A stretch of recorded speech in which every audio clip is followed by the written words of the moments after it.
Rob, you guys also put together these New Year's Six matchups, and you have some pretty compelling theater with some big traditional teams going head-to-head. What was the most challenging aspect of putting together the New Year's Six? Well, obviously you want to get the matchups that reward the highest ranked teams as best you can. And then, you also want to pay particular attention to not sending the same teams to the same bowls. So those are kind of two pieces you want to make sure you get right. We've been talking a little bit about motivation and teams having disappointments at not being in the playoff.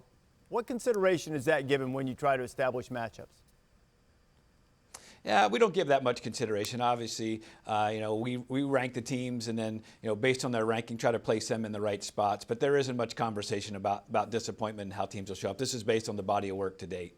All right, Rob, you've done a great job in terms of being the chair of the selection committee. It's year one. They always say the biggest improvements from game one to game two, maybe year one to year two. What's been the one thing that you would look at that you would say that you've learned the most about the process and functioning as effectively as you have in your role?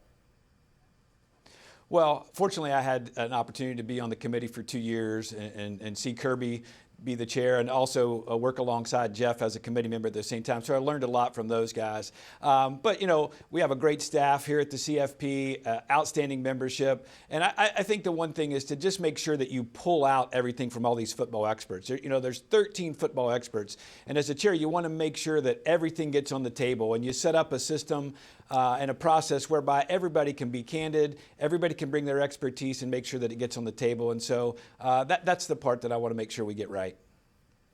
Rob, I got one quick question here for you at the end. In terms of making these New Year's Six matchups, UCF, Florida, in-state matchup, what consideration was given to having the Knights play against the Gators?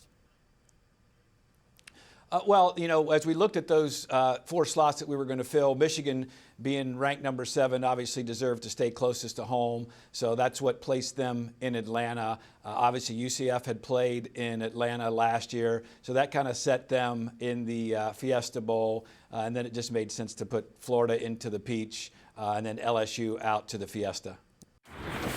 Sure, there's some disappointment, but Urban loves the tradition, and he referenced the conversations that the two of you have had about the Rose Bowl. I find it amazing that he's never been there. Yeah. And now he's going to bring a team outside of the tunnel and to be able to bring them out into Pasadena and play in the Rose Bowl.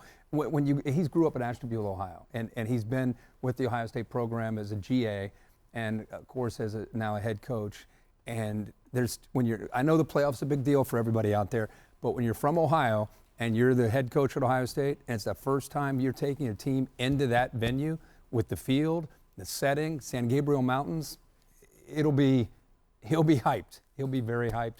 It'll be great to see. He's going on with the quarterback that just had. I'm getting hyped. Because y'all get it, but we didn't get it. Like we played in the South, like the Sugar Bowl. The Rose Bowl aspect of it. Like until you go, like you really don't. And we've done game day there the last couple of years, but I didn't get that growing up. Like I didn't. Y'all. Yeah, y'all lived for which that. Which is understandable. And it'd be the same way if we came down south and went to bowls down there. Where we go, Citrus Bowl. Yeah, but the Sugar Bowl is sacred down there. 4 or 5 times. I mean, growing up in Canada, I was thinking about Maple Leaf Gardens. I don't know about you guys, but whatever. Keep going. But he's going to Rose Bowl with the quarterback just had the best season passing the ball of anybody ever in the history of the Big Ten.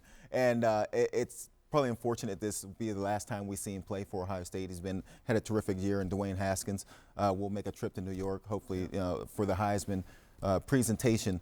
But this team, at the end of the season, was a team we were expecting to see at the beginning and throughout this season, a more balanced team against but if you say we saw them at the beginning, I mean, that defense, though, they gave up 31 points to Oregon State. And if you go look back at Oregon State's season, I don't know how many times they scored 31 points. They didn't. And so, exactly. And so it was a defensive issue there all season long. They had some games in there, but they are peaking now. And it's going to be an interesting matchup with a Washington team that we talked about struggled to get points in the Pac-12 championship game. But a very good defense. Ohio State should be favored. I think I'll look back at this 2018 Ohio State team and just always remember how resilient they were.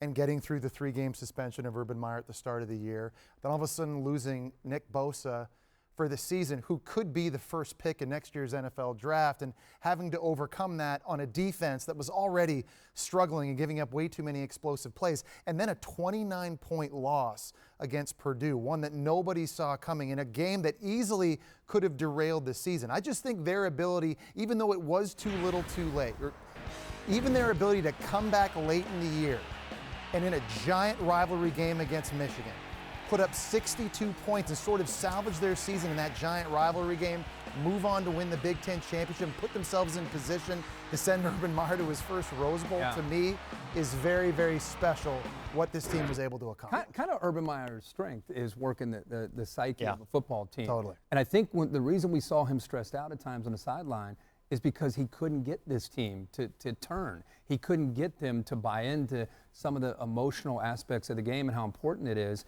until the Michigan game. He finally got them to come out and play up to that ability because they were backed into a corner. Not a whole lot of people thought they could beat this Michigan defense, and they torched them, and they played inspired. It carried over into Indianapolis. As Joey said, now they hit this Rose Bowl playing and hitting on all cylinders to see if they can keep that mojo going.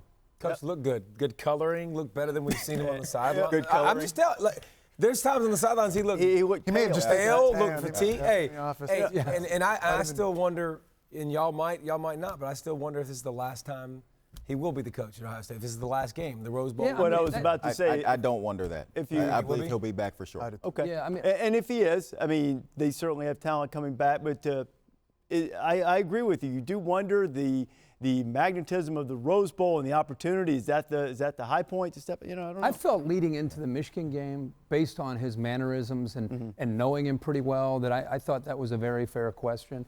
I think he looked like the Urban Meyer have come to expect to know on the sideline at Michigan. I thought it carried over into Northwestern. So, boy, he looks different, and I'm sure when he gets on the sideline at the Rose Bowl, he's going to really have that energy going. That juice. Yeah. So As long as I don't this know. team continues to play the way they did. Yeah,